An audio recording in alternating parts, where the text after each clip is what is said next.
What's going on, everyone, and welcome back to the Amanda Bucci Business Channel, where we talk all about business development, social media growth, and personal development, because one of my biggest missions in life is helping you figure out how to exactly grow your online presence and share your talents and gifts with the world by showing you through this YouTube channel and my podcast and everywhere else. So I'm super excited to bring you guys this episode today, teaching you my top 10 tips to grow on Instagram. Now, this video might seem simple, but it's honestly the smallest things that you're going to hear in this video that might make the biggest difference for you. The first tip to grow on Instagram is to create captivating content, the 3 C's. Obviously, like I said, that seems pretty obvious, but creating captivating content is something that I think a lot of people just forget about. Captivating means keeping someone's attention, making it interesting, funny, entertaining, resourceful, informational, something along those lines. Because there are so many millions of users on Instagram that if you're finding a page and it's not captivating at all, it's not interesting, it's not funny, it's not entertaining, it's not useful, you're just gonna leave right away.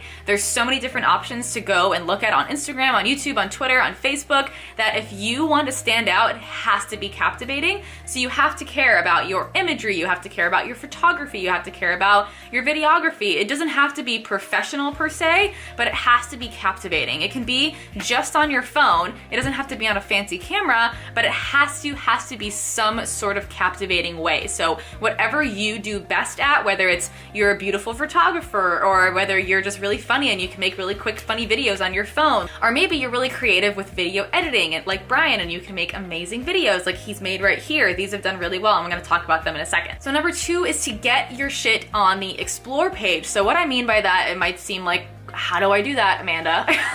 The way to do that is a couple different ways. So if you think about the explore page like a business, you have to make sure that you understand what Instagram is doing. So Instagram is trying to create an amazing experience for each user. So I asked a couple of people from my audience to share their explore page, just people who are looking for online fitness coaches, because a lot of people might be here as an online fitness coach. These are what the explore pages of various people look like. So a couple of things that I noticed that are really similar. Number 1, something that is trending. So these pictures were on Christmas. Almost all of these explore pages have some sort of holiday post in them. So if you have a Santa hat, a Christmas tree, if there is a holiday or an event going on, current events, pop culture, any of those things, that can get you on the explore page. If there's a video, obviously you see on the explore page, there's at least 1 or 2 or 3 videos on everybody's explore page, especially in that big section. So posting a video that is engaging, that's really good, not necessarily high quality, but good lighting, something captivating, something engaging, it will pop up on there. Higher chances. There's usually some form of selfies or pictures of humans. There's almost always humans. So if you're posting pictures of your phone, or something that's not necessarily the most beautiful photography photo that has no human in it, it won't do as well. So make sure that you're, number 1, thinking about what's in your niche, recreating something that you know is already doing well, because if there's photos on the explore page, that means that they're doing well because people are engaging with them. So creating similar content. Number 3 is to be original and think outside of the box. So I know that I said before, getting on the explore page could mean recreating content that's already engageable. So you're kind of copying what people have done in a way. However, being creative is the best way to get on the explore page, to get found. Think of people like Vine creators, like Lele Pons, Hannah Stocking, Inanna Sarkis, all of those people who are creating amazing, funny videos are all being really, really creative. And yes, they have teams behind them to create these videos. However, they're some of my favorite people to watch because there's always something new. It's always something interesting. You're not expecting the same exact thing out of them every single time. And if you can think outside the box and really spend some time here and tap into those creative juices, maybe create some space for yourself to think of ideas and just think of something, what can I do that someone's already kind of doing, but it's a little bit different. That's really good. Something that's either next level, a little bit better, a little bit different. Something that like this, like I said, Brian's been doing this thing, my boyfriend Brian.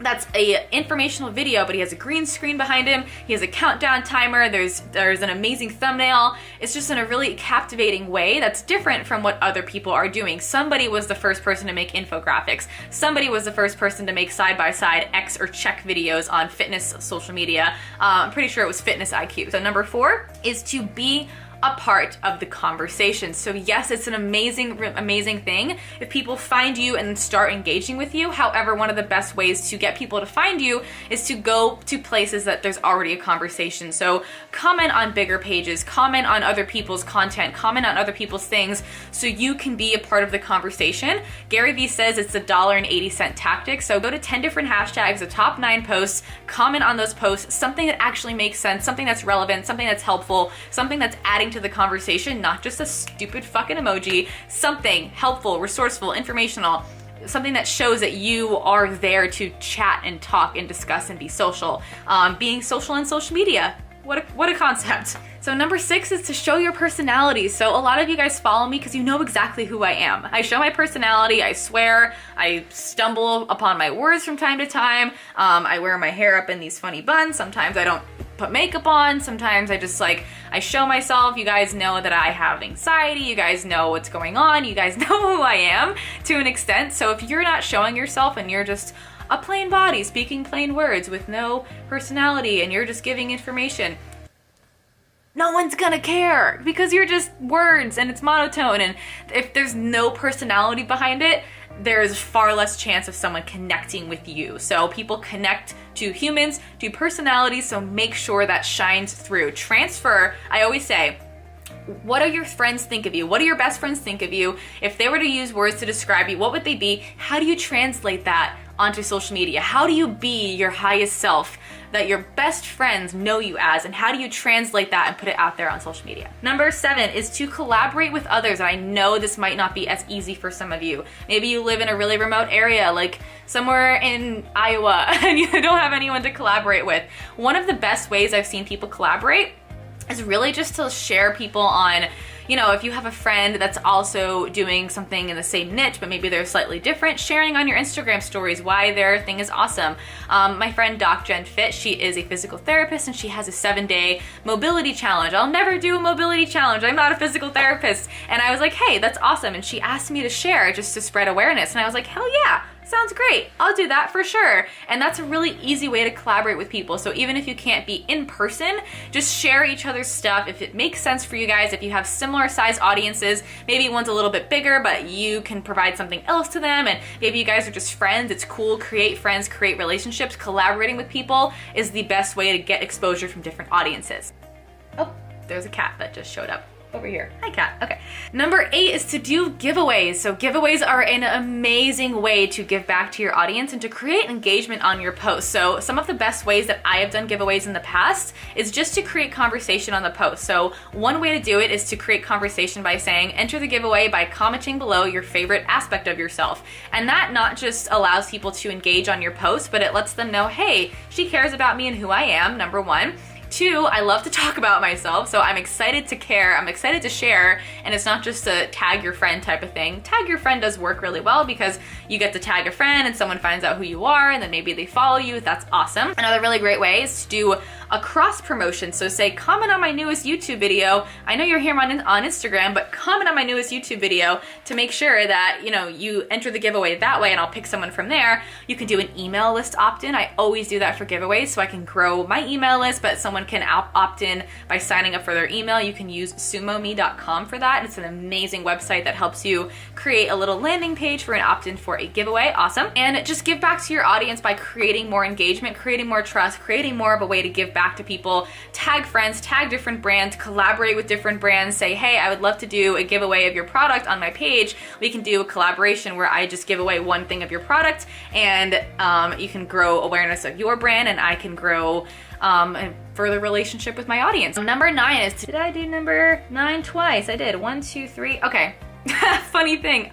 This is a part of my personality that I'm showing you guys. I skipped number 4 and I have 2 number 9s. So there's still 10, but they're a little out of order, but it's okay. So number 9, 8 is geotag and tag things. So make sure that you're geotagging your posts. They always do better than if you don't have any geotags on them. It just helps to create a bigger picture of what your image is rather than just an image. It's like, this is where it is. And then you can even geotag and click on that tag. And then that's another way to get exposure. Why would you skip out on that, right? And tagging brands and tagging people. So maybe you have a client or someone that you've been DMing or commenting back and forth. Maybe you guys follow each other and you think that she'd be a great fit for your your program, for your business, or maybe she just is gonna be your friend and you wanna tag her. Create a post, create a question on the post in the caption, and then tag those people and say, hey, I would love if you specifically communicated on this post because I like you. Or you can tag different brands that you're wearing. Make sure that if you have different clothes on from different brands, you tag them. Really, really great way to get exposure and to collaborate is to get your content. Actually, that's gonna be number 10. I'll go there next, which is technically number 9.